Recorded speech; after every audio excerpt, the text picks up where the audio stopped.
we gave it about 10 minutes. Let's talk amongst ourselves.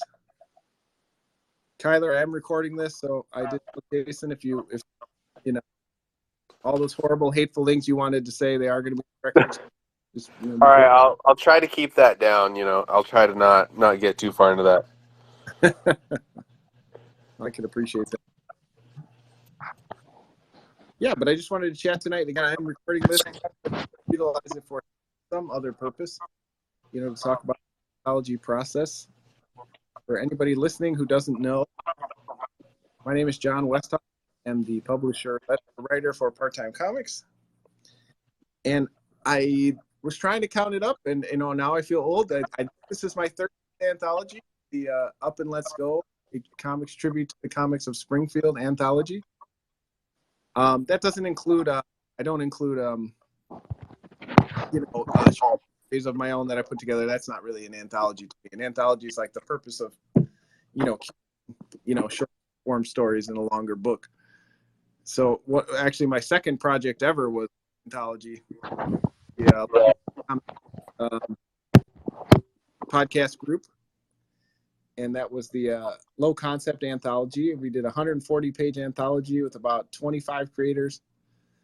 And part of the reason I like to talk about it so much is, hopefully to help other people if they want to go into making an anthology, to learn the lessons that I learned and hopefully not make the mistakes that I made. So, that first anthology, I mean, one of the big things that I always tell people is get comfortable with printer specs. What are the specifics that a printer needs? Because I was in over my head right away. Luckily, I had some amazing artists, including, longtime business partner, Mr. Bob Ornelas, helped me through it a lot because he's a comics veteran and he does digital art for a living. So he was really able to help me. But, I kind of volunteered to edit and curate this anthology and put it all together. And again, I was a little bit over my head.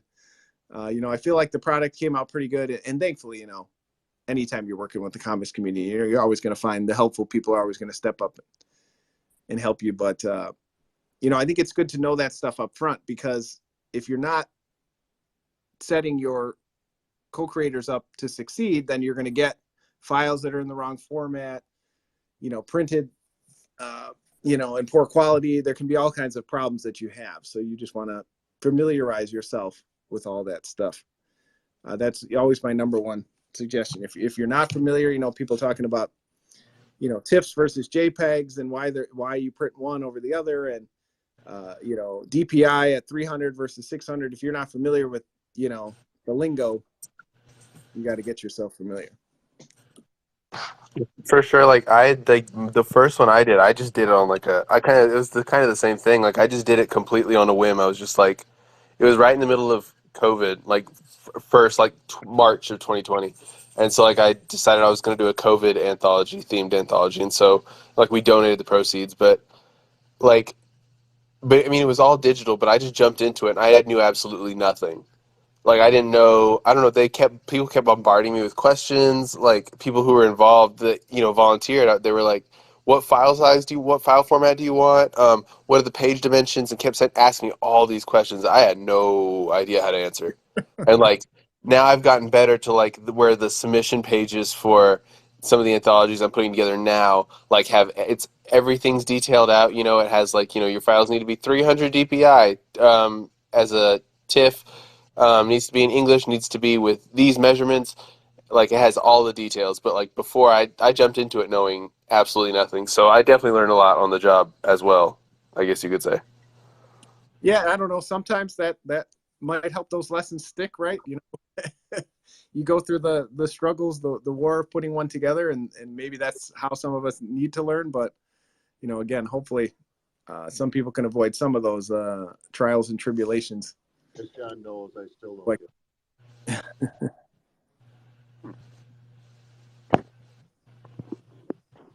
Yeah, and the one thing I was going to say too is that in being part of, again, 12 or 13 anthologies at this point, the two things I've never done is I've never done a story cohesive anthology like K-Rail's Ring was one I read recently, which was an amazing, all the stories interconnected. And I've actually never done open submissions. Is your current you have one up right now, aren't you? Well, yeah, ours is. I assume you were talking about mine because I was gonna speak up anyway because like ours is Fletcher Cross, and it is a I've been calling it a narrative anthology because like beginning to end it tells a full story. Like we introduced the character at the beginning, and then me and my co-editor Derek Crow, we wrote chapters like at the beginning and the end, and then a few in the middle to kind of make sure there was some cohesiveness rather than just let everybody do their thing. But other than that, we pretty much did let everybody, do whatever they wanted. And I didn't do open submissions for that. I did open submissions for Smash, which is I'm working on right now with Devin R. Scott. But yeah, so we are doing that. We're trying it. I think the book works, but it's just a matter of getting it funded. It's on our second time around. So Yeah, not on my first few, the low concept that I mentioned. We kind of did open, right? We said if you're part of this group, we'll accept your submission. Was basically it. As long as you meet, the minimum standards of art, digital art to submit. So, but yeah, I think before all is said and done, that is a goal of mine. I'd like to do an open submission and see how that goes. I mean, anything that you wanted to share or any horror stories about taking open submissions that people should avoid, or any problems that you had with it? I mean, I didn't have very many problems with like I wouldn't no so far no like I haven't been surprised by anything. There've been problems, but nothing that I wasn't prepared for. Like it's just going through, and we didn't even have that many submissions. We had 56. I've heard of some getting 200. Yeah, that's a lot. I mean, yeah, it's still pretty good, and like luckily I have a co-editor, so we're splitting it in half. But first, what we did was we went through. I think the best advice I would say is to have a system, like a ranking system or a scoring system, rather than just go off your like. I don't know, because what we're doing is we started by going through all of them, making sure they were all weren't associated with any like groups that we didn't want to be a part of, Sure. and then after that, now we're in the process of objectively giving each one a score. And like so we're scoring them based on story and on art, and then I have my Google sheet set up, so it's going to add all those together, and then we're going to rank all those from top to bottom. So I guess my overall advice is to have a system, whatever you decide that is, because that's helped just in knowing that like there's a system in place. I don't know, it just really helps me a lot rather than just being like I have to go through 56 and just pick. But no, I No, have a plan. even after doing, more than a dozen, that's something I hadn't even really thought of that. So that's cool to hear you say, like, yeah, you want to try to be a little bit more objective about it. Cause I honestly think that might be part of the reason I haven't. Like even the Simpsons anthology that we're doing, I kind of approached the creators, kind of cherry picked, hey, do you want to be in it? Hey, do you want to be in it? And wanted to, well, I mean, there was a reason for that. It was people I wanted to work with. It was people I knew, would like the project. But I also honestly do think I might have trouble accepting open submissions. I would want to do like I did with the low concept anthologies. I would want to just accept everybody. And then I'd have this, unwieldy book like we had, that was difficult to print and cost a lot of money and required a ton of crowdfunding. I would probably let it get out of control. So that's cool to hear you say you've already learned that lesson and you're trying to put a Yeah. process. And we are starting with like objective numbers, like, or yeah, objective. So like we're ranking them, but then the next round is going to be more subjective based because we're gonna split that down to, I don't know, probably I'm guessing 10 to 20, split it in half, and then then go through those and do that subjectively based on our opinions. And so I think that you need a little bit of both because I also think that it is your product and you do want to tell a fun story. But I think that the best thing about open submissions is it lets you meet like new people, because that's how like I said, the first anthology I did was when I was first getting into like the Twitter space for comics or just social media. And so like I just put out a call for it and I got people, and like so it's some people that I've worked with multiple times since then. You know, so I met a lot of people that because it allowed me to expand my circle. But I definitely get what you're saying, that you do like working with certain people, and there's certain ones you want to work with, and I think there's merits to both sides. No, and that's, you know, that you and I have had a couple of talks like this on some different podcasts and things. So, you know, I appreciate you kind of took one of the subjects I wanted to talk about. And part of doing an anthology, if anybody's having hesitation, is exactly what Kylar said. It's a social interaction within comics that just can't really be replicated another way. A lot of times, you know, comics might be you know, like Kylar just did the awesome Valkyrian book, where I think you had a colorist, but basically it was, you know, pretty much you know, your whole Yep. story art. And that's great. That's one of the great things about comics. I've done, you know, I'm doing a comic with Dan Doherty now where it's just he and I letter it and write it. He draws it. You know, we have some cover artists, but it's just us. So it's small of a team almost as you can get. But anthologies are different. And you're right. There has been times where I've stepped outside of my circle, or you know, part of the way I even met Dan was somebody recommended him for the anthology that I did about a decade ago. And now, you know, we've had a friendship for a decade, and now we're working together on other things. So unexpected things happen within an anthology, and I think it's something everyone should participate in. And furthermore, I think if you're somebody out here who's submitting your books to a lot of anthologies and you're being rejected, you know, make your own. Find a way to do your own. And I'm telling you, it may even reward you more than just handing your story off and saying, hey, you know, print this in your sci-fi book anthology or whatever. At least for If me, I could I've just really enjoyed. to add on to that real quick, like I just wanted to shout out Phillip Maira, who he has an anthology right now, the Purple Eyes anthology. But he did. I interviewed him on my podcast, and like he had 3 volumes of this anthology, Crackle, and it was all just his own stories. He just wrote short stories, and rather than pitch them to anthologies, he just put them all together and made his own thing, and it's worked for him. He's gotten a pretty good amount of success from it. So, I mean, I just wanted to shout him out. Like I said, he's got a thing on Kickstarter now. It's called Purple Eyes. I don't know. You probably just look for Purple Eyes and find it. Yeah, But Purple Eyes. We were hoping to have Philip on tonight, but I think he was double booked. But maybe we'll do another one in a couple of weeks. But yeah, I also met Philip. I think he was promoting in one of the groups on Facebook. So yeah, he was out there banging the drum for anthologies. And yeah, I think you correct me if I'm wrong. I think this might be the 3rd volume of this he's done. I'm not sure, but it's the first for Purple Eyes. It's the first time he's done that. But he had 3 volumes of his anthology Crackle, and like I said, that was yeah, all him. That was just all his stories. I mean, he did have writers, and he had some really great. I mean, he had artists. He has some really great artists and some really good lettering and stuff in there. Like he has Aditya Bidikar does a few, and I don't know. They were really cool. I got to read several of them when I interviewed him, so I just want to shout those out. no, I appreciate that, and hopefully we'll be able to talk to him in the future. But yeah, yeah, and part of it is that too. You know, and the anthology also it brings different people, you know, to different stories that may not have read your stories. You know, so there's that social aspect to it. It's really something I enjoy, and again, I try to always encourage people.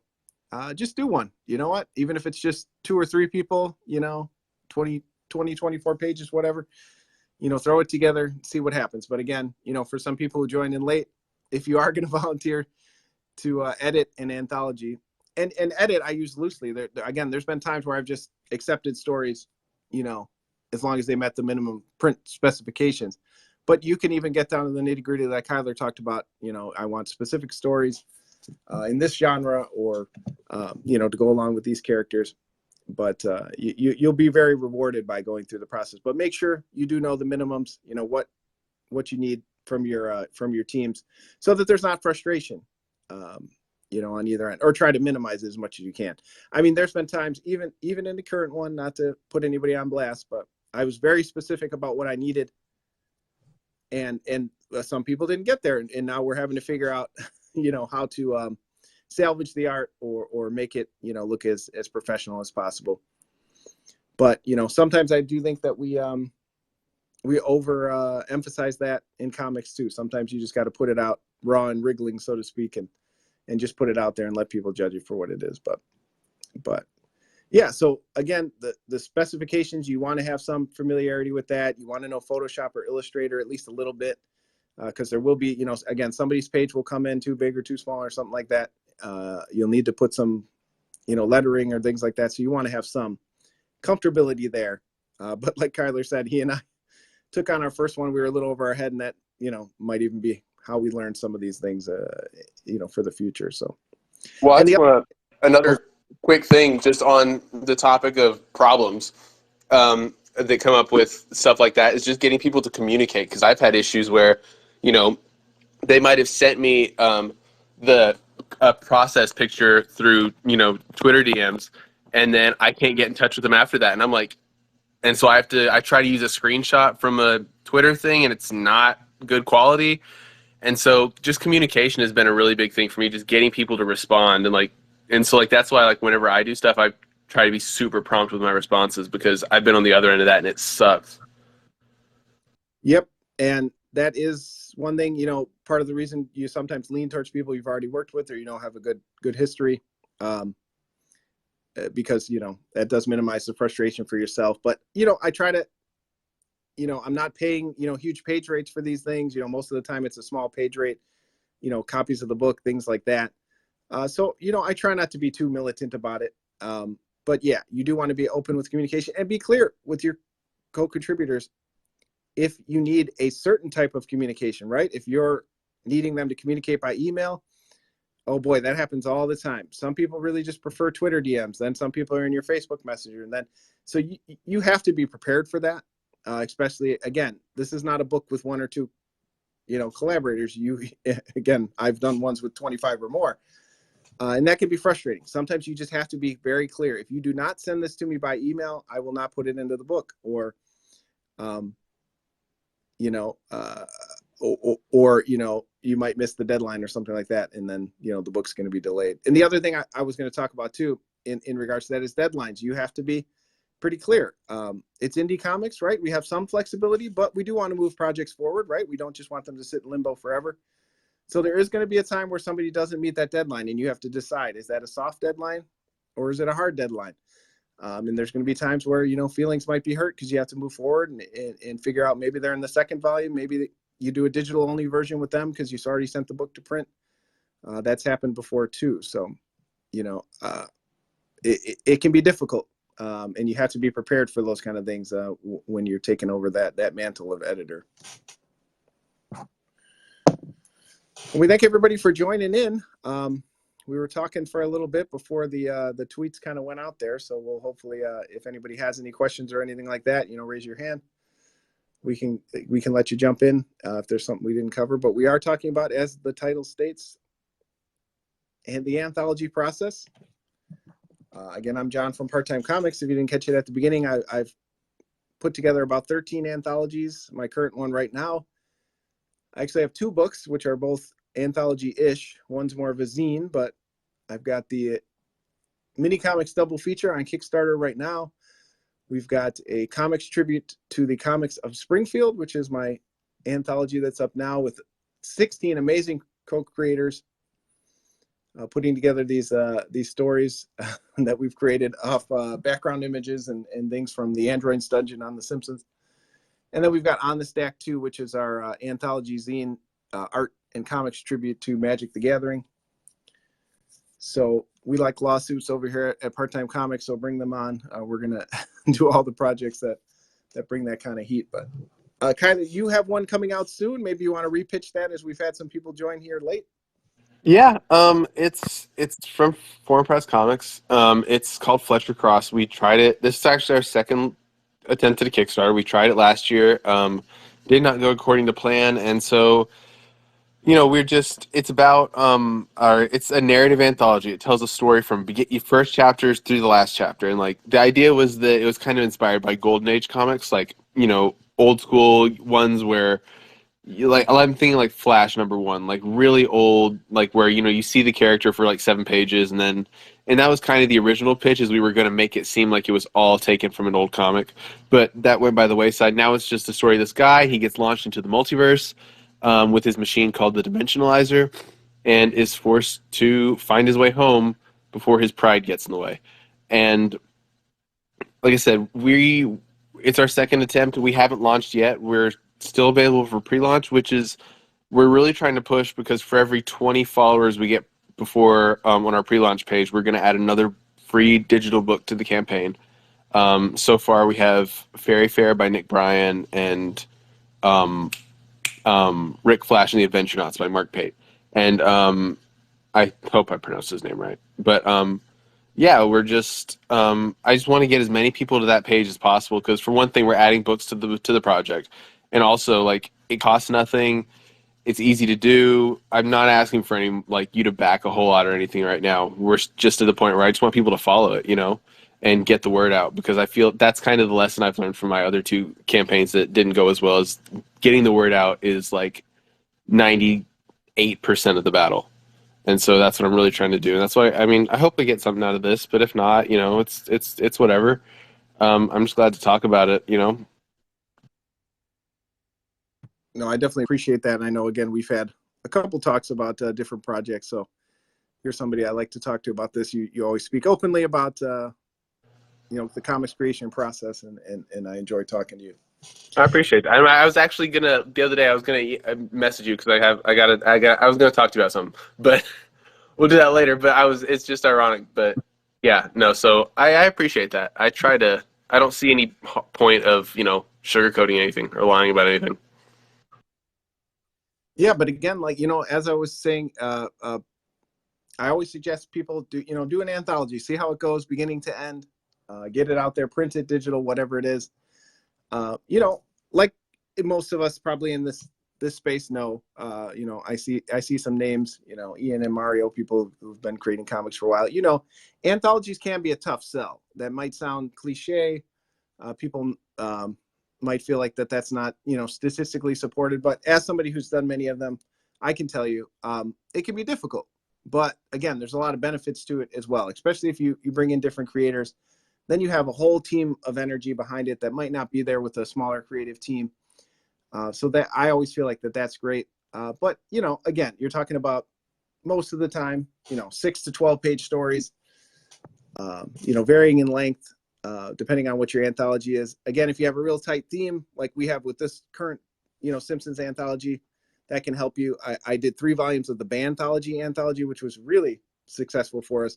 It sells really good at conventions because it's just like, hey, this is an anthology with the theme of music.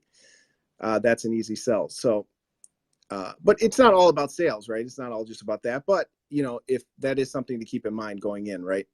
You want to have a catchy title. You want to have an easy time to sell if that's what you need. If you want to get your contributors paid and you want to get things printed, you got to try and do that as well. So, but again, there's a lot of benefits to it outside of just sales. So I always encourage people to do it.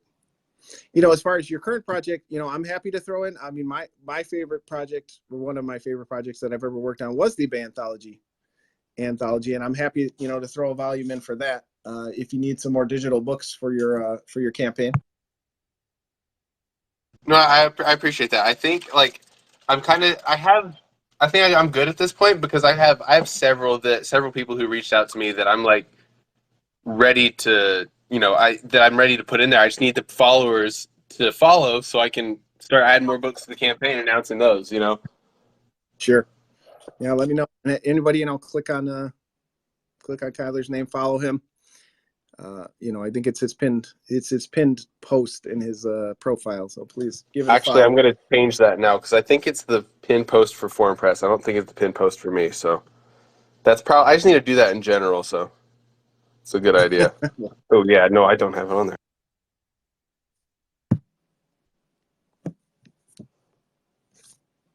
But yeah, if people have questions here, again, we were talking for a little bit before some people jumped on, so we may have missed some topics with you all. I know one thing that I was talking about. I don't know if anybody in the group has experience with it. I mentioned the awesome anthology from a blue wave, a wave blue world. I always forget to say it, which was K-Rel's Ring. If anybody hasn't read that, that was an awesome anthology that came out recently. That again, that is the type of anthology I've never done, where it has a cohesive story. The stories all tie in together. That is something I really look forward to doing. I don't know if anybody else in the group has experience with that, but that is something I've definitely wanted to do. I recommend you pick it up. I think it's $25 from A Wave Blue World. It was Shannon Lentz, and he had a ton. I would hate to even miss some of them, but like he had, Dustin Weaver and some awesome artists contribute, too many to even name. And he did a really awesome job. They did an awesome job of the art styles were distinctive but similar. The colors really stayed together. I mean, it's one of the best anthologies of that type I've ever seen. So, of course, I want to shout out, these awesome anthologies. Another one in the opposite direction that I really enjoyed was the Paper Cutter Anthology from Tugboat Press. I believe they're not in business anymore, but if people can hunt those down. And that's the opposite direction. They just took amazing indie creators and just let them tell whatever story they wanted. They printed it in mini comic size on this awesome, toothy paper. And I remember getting that at like Quimby's or Chicago Comics here in Chicago. And that was another book that really, made me love the anthology process. So anthology books, they can be very different. You never know what you're going to get when you open that cover. And I think that that's a really cool thing about comics. I mean, yes, we've seen TV shows, Tales from the Crypt or, Treehouse of Horrors. But you just can't imitate what comics can. It could be a one-page story, that has an impact. It could be, longer, but you never know what you're going to get in an anthology. So I'm always kind of beating the drum on that, because we just don't see enough of them out there. And again, I think in our corner of the comics world here in indie comics, I think, we can be the ones to, I know tons of people are fans of Eerie and Creepy and all those amazing comics from back in the day. But I'm glad I've seen a lot more, romance anthologies coming out, LGBTQ plus themed anthologies coming out. I got one from Birdcage Bottom, which was Digestate, which focused about, vegan and vegetarian lifestyle and food issues. That was one that, again, 20 years ago, I wouldn't have even thought of to pick up. There's a ton of great ones out there. So just wanted to, as we kind of wrap up, shout out some of my favorite. I don't know, Kylar, or anybody else, if they wanted to jump in. Is there ones that you're enjoying or that inspire you to create? I mean, I don't know. I don't know. It's kind of, I feel bad because like I'm not a big anthology reader. Just because I don't know why, honestly. But the few that I backed, I like them. I guess this is gonna sound dumb, but like when it had, I don't know, when like the theme feels very like unified, like it feels like very, I don't know how to explain it, well put together. But like the greatest hits was a comics mixtape. Um, it was all based around music, and I don't know. I felt like all the art vibed together really well. Like just the whole book just felt very cohesive, which I think is something that's hard to do when you're putting together an anthology. Just to make the art styles, the stories, the just everything felt like it belonged together. And they did another one that was about cooking as well. But I just think that's a big thing is if you can make it feel cohesive throughout. Yeah, and no, I mean, you got to speak to what's true to yourself. I mean, and I think that is one of the struggles with anthologies. Again, not everybody's going to pick up that paper cutter book I was describing and enjoy it because it could be of varying qualities. And again, I'm not speaking to people putting together. Box Brown does awesome, amazing anthologies. I love his work. He did one called Everything Dies, and it was his stories though. So to me, of course, that's an anthology, but I'm speaking to the sense of, multiple creators in a book. That can be a positive and a negative, right? That might turn some people off that they really wanted more of, so-and-so's story, but, it ended after 10 pages and then they got 2 or 3 stories they didn't enjoy. So it can be a difficult sell. And that's, I think part of what people have to be honest about. So yeah, like for example, one today, again, I'm an easy sell. I made a music anthology. I love music anthologies. So I was looking up K-Rel's Rings information because I was trying to remember who had participated. And I saw another one on Wave Blue World's website called Deadbeats, and it's about supernatural music stories. So again, easy sell for me. People can look that up, Deadbeats. Again, great title. easy sell. That's an easy pitch, you know, to get somebody like me. And then, of course, they have like Liana Kangas and Val Helverson and all these amazing Jamal Eigel and all these awesome people involved. That helps too. But I think, you know, anthologies, if you really want to try to get them out there, you know, that easy hook is important. And a lot of people would rather have a more cohesive one than, you know, a non-cohesive anthology. But again, I've done those too. We did King Bone Presents. We did 6 volumes of that. And it was just my friends and I jamming stories that we knew didn't fit anywhere else. And we kind of wanted to tell in shorter forms. And we kind of did that. And we enjoy that. And that's okay too. You know, comics can be whatever you want it to be. It doesn't always have to be about the sales pitch, right? But again, I just wanted to kind of wrap up with saying some of my favorite. Again, I'm a big fan of anthologies, so there's, you know, been dozens over the years that have really inspired me, including one I got recently from Jack Teagle out of the UK, which not to shamelessly plug my own project again, but he did an unofficial Simpsons comics anthology of all his work, short stories, riffing on Simpsons books. So I'm not the only one out here ripping off Disney or Fox. So just kind of wanted to point that one out too. If anybody's not familiar with Jack Teagle's work, you know, check that out as well. But we thank everybody for tuning in. Again, this is my first time hosting a Twitter space. So I think, you know, we got a great turnout tonight. You know, we appreciate everybody listening to Kylar and I's, you know, experience with creating anthologies. We look forward to possibly hosting another one before the end, maybe another topic. You know, hit me up on Twitter if people have other topics that they want to talk about. You know, we'd be happy to. And again, I am trying to add someone as a speaker, and this is my first time doing it, so a little difficult to do on your phone. I didn't realize you couldn't do this on the PC. I was saying earlier. So I'm trying to add somebody, but it looks like it's struggling here a little bit. So we'll see if we're able to add them. I should let people know before they talk. I am recording this, so hopefully put it on YouTube. So don't say anything inflammatory. Hopefully it informed you that as you came in. If you were going to say a bunch of hateful things, you gotta keep that to yourself if you don't want it out there in the world. Yeah, it looks like our speaker dropped off, but yeah, maybe they were having connection issues and that's why it didn't come up, because I think they dropped off here. But again, we appreciate everybody's time and hanging out with us. You know, direct message me if you have other things, questions that you had about the anthology process. You know, I'm always happy to help other people.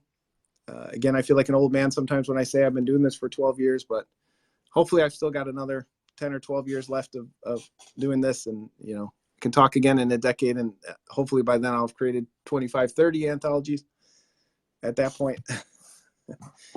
And, you know, I'll probably still be making the same mistakes I made on the first couple, but that, you know, that's comics too. Sometimes you just got to get the work out there.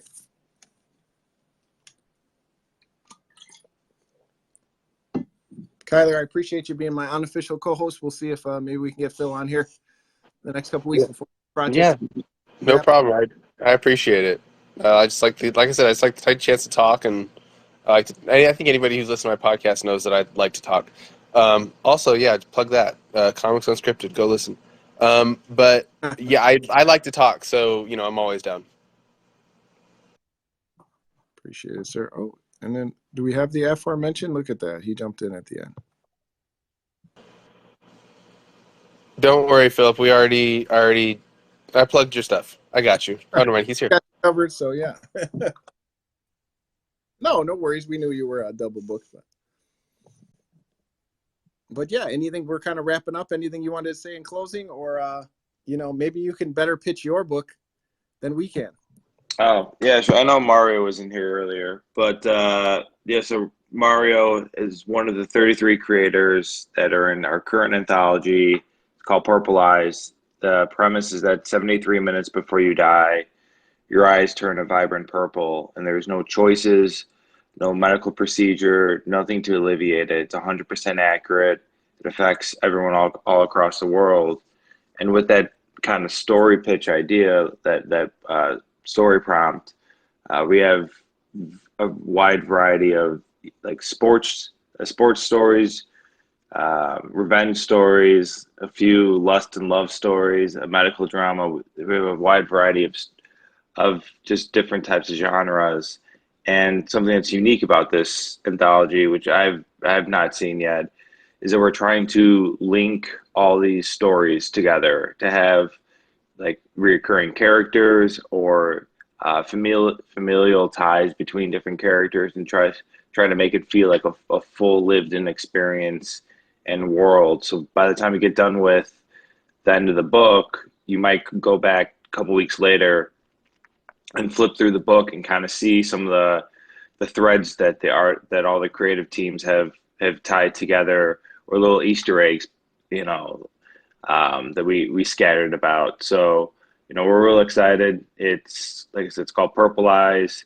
It's on Kickstarter right now. Tomorrow will be the end of the first week, and it's doing really well.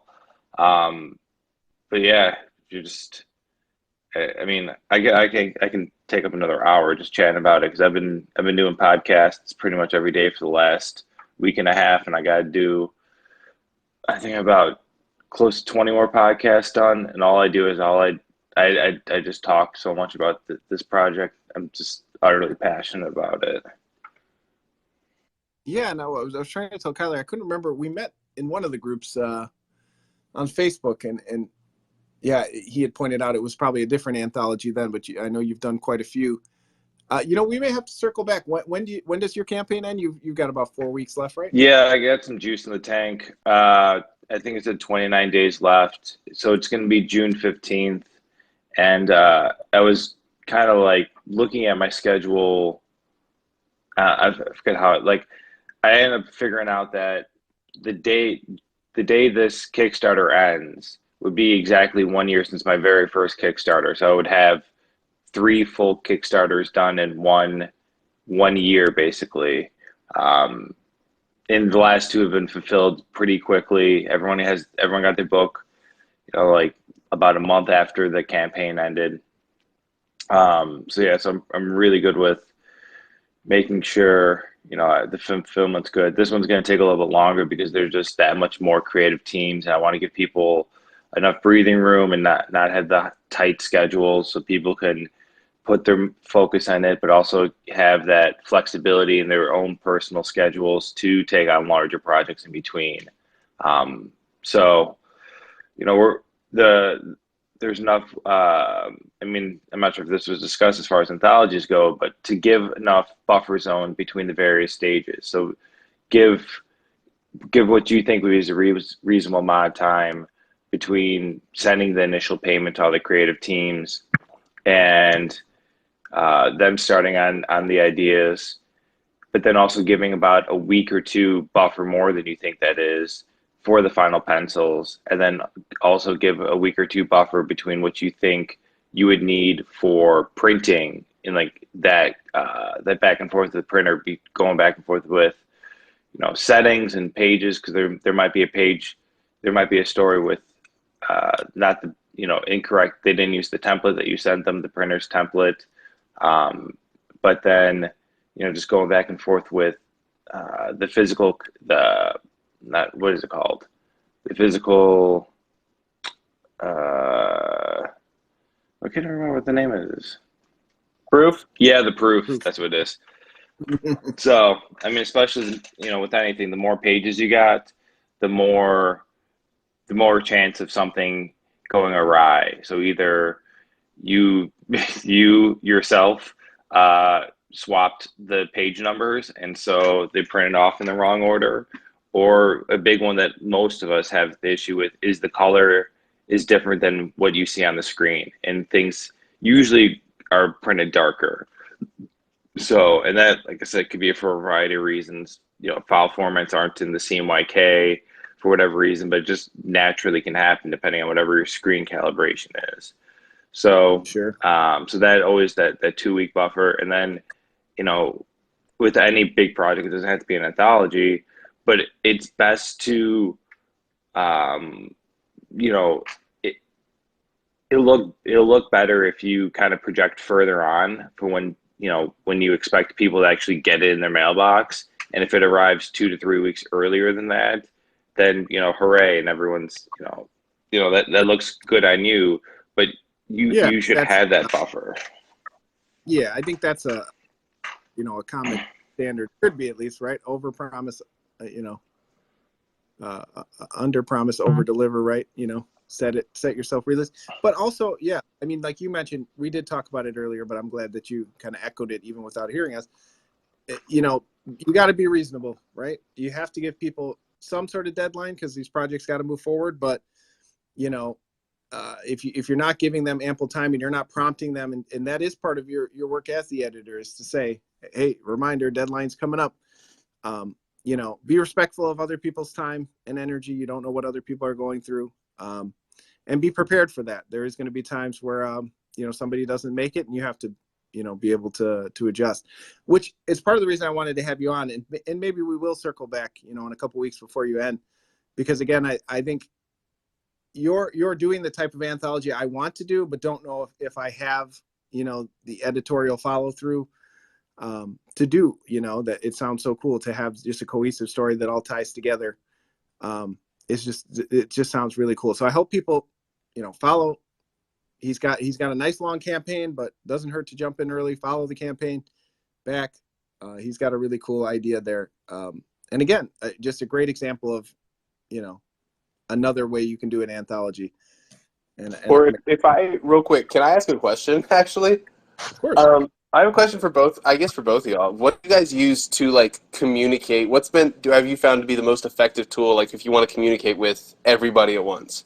Because I've always struggled with, I tried to put it all in a Discord server, and for the most part that works, but there's always people who have Discord, but don't use it very much, and then there's some who don't have it at all, and some people need email, some people want Instagrams. Everybody's different. So, like, have you guys found anything that works well for communicating with a large group like that? I mean, for myself, I might be old, but I try to be very specific that email is the best way to communicate information clearly, because it'll be in everybody's the same spot. You can go back to it. You can refer to it if you need to. I prefer that, but each time I do this, it definitely, people have their preferred ways. So I'm pretty laid back. I try to adjust. I have a gentleman I'm working with right now, and he wants to Facebook message. He does not want to answer the emails. I'll send an email and he'll reply to it. Instead of replying to everybody, he replies to in a Facebook message. So again, I'm not offering a huge page rate or any huge incentives for this. So you know what, I can be a little bit laid back. I also am pretty comfortable with technology, and I'm kind of on my phone all day anyway, so I don't mind it as much.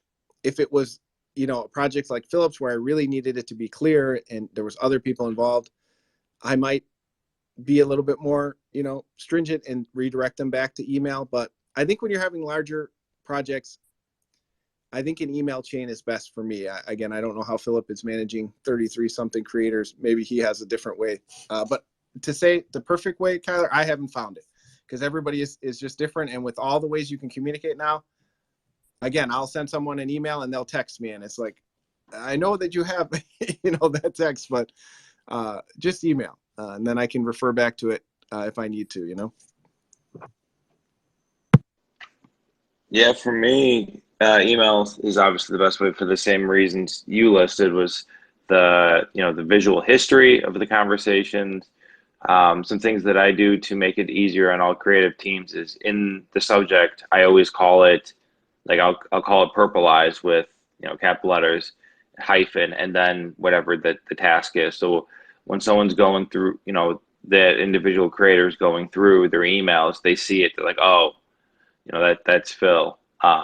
It's more, he's gonna say something really nice, because I try to hype. I just try to start my massive emails with something nice, and then usually end it with a picture of my doggy, just something to give back to everyone. But yeah, I think for me, email has been the best. There's been a few where I've messaged them on the various social medias, just asking if they've received the email, and they said yeah. So there are naturally creators that they rather communicate via some of the social media platforms, but Yeah, email's the best. I always BCC everyone, because of, privacy. As much as everyone, I'd like to say everyone's very friendly. I just had that little separation.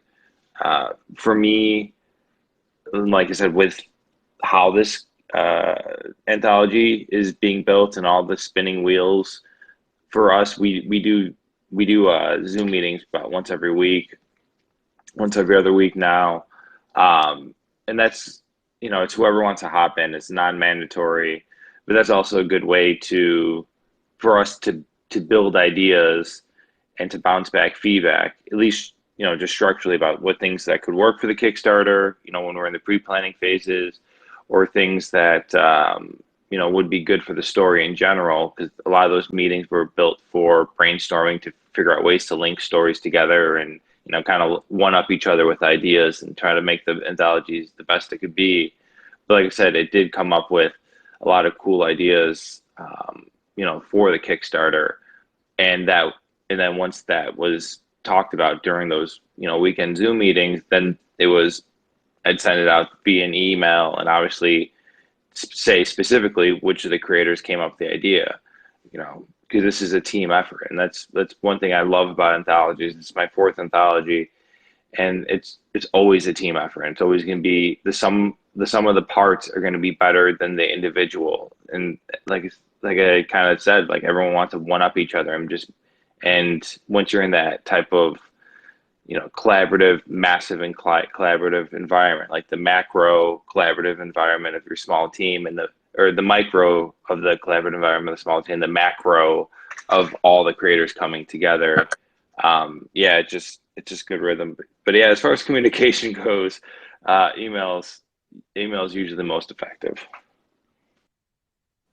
Yeah, Yep, and that you that do. makes sense. I was just really wondering about especially wondering about the collaborative nature of your anthology and the one that I did, which I mean, it's already done, but that was also a very collaborative thing as well. And so I just wanted to see what if Zoom is definitely seems like a way to go. It's something that I'm more comfortable with now, so I would probably try that. But that's definitely the area I was more curious about. Yeah, you got to be comfortable with herding the cats. It's a part of the deal. You just have to get comfortable with trying to pull people together. That's part of the thing. But again, like Phillip said, it's not always a negative thing. There's a uniqueness to doing anthologies that is very rewarding and very fun. That again, if you're feeling burnt out, doing your comics with yourself or just a small team, again, jump in an anthology if you can. If you can't get one to accept a submission, I feel like it feels better to do your own. And like Phillip said, it's cool to hear you talk about that, because I definitely agree. That social aspect of it is something that I've always enjoyed, and some of my best memories of creation come from doing that. But if we've learned anything tonight, we've learned that Phillip is the best editor, and everyone should want to work with him. So I hope to work with you someday, because you sound like you've got a good head on your shoulders, and you've got a good system, and you treat your creators well, and that's a great thing. So let's help Phillip get funded. Let's get some followers over to Kylar's campaign, and support these great anthologies that are out there. These unsung heroes putting together these books. I'm glad that I get to meet and have these conversations, because again, I've said this a million times. At this point in my career, I have no delusions of grandeur that I'll work for Marvel Comics or ever be published by a huge publisher. But to have these kind of conversations and to meet like-minded people and to see all these awesome books that come out in the indie community, that's tip of the iceberg for me. I'll be just fine with that if that's what my career has in store for me. So I appreciate everybody tuning in tonight. I appreciate my co-hosts speaking. Sorry, I did see a couple of people request, but I could not get the request to go through, so I apologize for that. That was not intentional. And if anybody has any questions, please feel free to DM me. I'm always happy to talk about the process of comics. Again, I've been doing this for about 12 years, so I feel like I people helped me early on, and I want to do the same for other people who have these questions. So I appreciate everyone's time, and yeah, we'll do this again. It was a great turnout, and I appreciate everyone's time. We'll talk to you all soon. So yeah, thanks for the space. Later, guys. Bye.